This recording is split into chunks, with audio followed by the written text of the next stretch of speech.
اور دوسری بات آپ کے سامنے اسی طریقے سے مکان کی، دوسری بات مکان کی۔ اب بہت سارے حضرات مکان خریدتے ہیں، مکان خریدتے ہیں، تو ایک آدمی وہ ہے جو مکان اس نیت سے خرید رہا ہے کہ میں اس مکان میں رہوں گا، ایک۔ دوسرا آدمی وہ ہے جو مکان اس نیت سے خریدتا ہے کہ میں مکان فروخت کروں گا، دو۔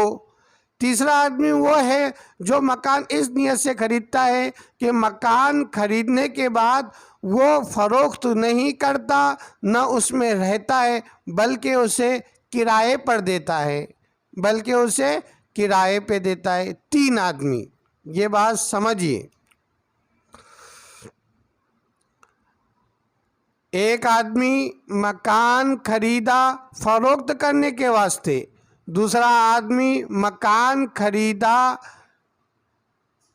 خود کے رہنے کے واسطے، اور تیسرا آدمی مکان خریدا وہ فروخت بھی نہیں کرتا، رہتا بھی نہیں، بلکہ کرائے پر دیتا، یعنی کرائے کے واسطے اس نے مکان خریدا۔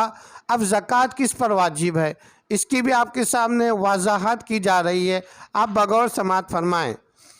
حضرات گرامی، جس آدمی نے مکان خریدا اس نیت سے کہ میں مکان کو فروخت کروں گا، تو اس آدمی پر زکوٰۃ واجب ہے۔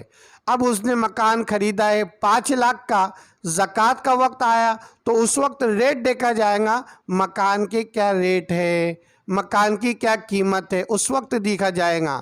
بالفرض اگر 5 لاکھ کا اس نے مکان خریدا اور جس وقت زکوٰۃ کا وقت آ گیا، اسے حساب کتاب کرنا ہے، زکوٰۃ نکالنا ہے، تو اس وقت قیمت دیکھ رہا ہے کہ 5 لاکھ کے بجائے وہ 6 لاکھ کا ہو گیا، تو 6 لاکھ کی زکوٰۃ نکالیں گا۔ اگر ریٹ قیمت نیچے گر گئی، بطور مثال 5 لاکھ کے بجائے وہ 7.5 لاکھ کا ہی بک رہا ہے، اس کے ریٹ نہیں مل رہے ہیں، یعنی گھاٹے میں چل رہا ہے، نقصان میں چل رہا ہے، تو شریعت کہتی ہے کہ 4.5 لاکھ روپے ہی قیمت پکڑے جائیں گی، یعنی موجودہ وقت میں جو اس کی قیمت ہے وہ قیمت پکڑے جائیں گی اور وہ حساب میں لی جائیں گی اور اس کی زکوٰۃ نکالی جائے گی۔ ایک وہ آدمی۔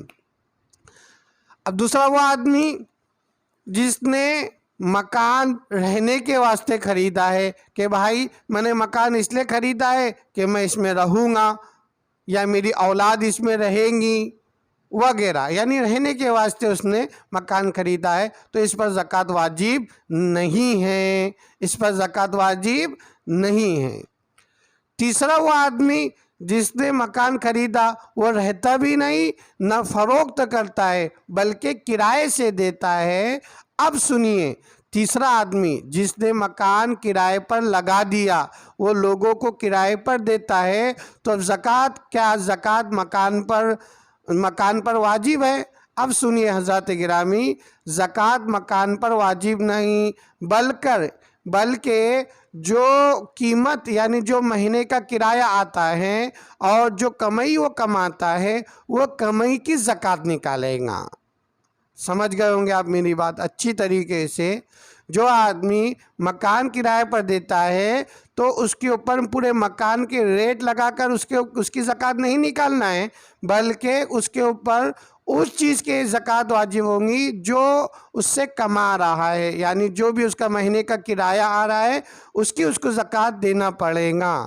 یہ 3 طریقے کے آدمی ہوتے ہیں۔ جو آدمی مکان فروخت کرنے کی نیت سے مکان خریدتا ہے اس کے اوپر زکوٰۃ واجب، جو آدمی رہنے کے واسطے مکان خریدتا ہے وہ آدمی پر مکان کی زکوٰۃ واجب نہیں، جو آدمی کرائے پر مکان دیتا ہے وہ آدمی پر مکان کی زکوٰۃ واجب نہیں، البتہ جو کرایہ آتا ہے اس کے اوپر زکوٰۃ واجب ہے۔ اللہ ہمیں صحیح سمجھا دے اور ہم صحیح عمل کرنے والے بن جائے۔ اسی طریقے سے انشاءاللہ تعالی آپ حضرات کے سامنے وضاحت کی جائیں گی، دیگر جیسے آپ کے سوالات آتے رہیں گے۔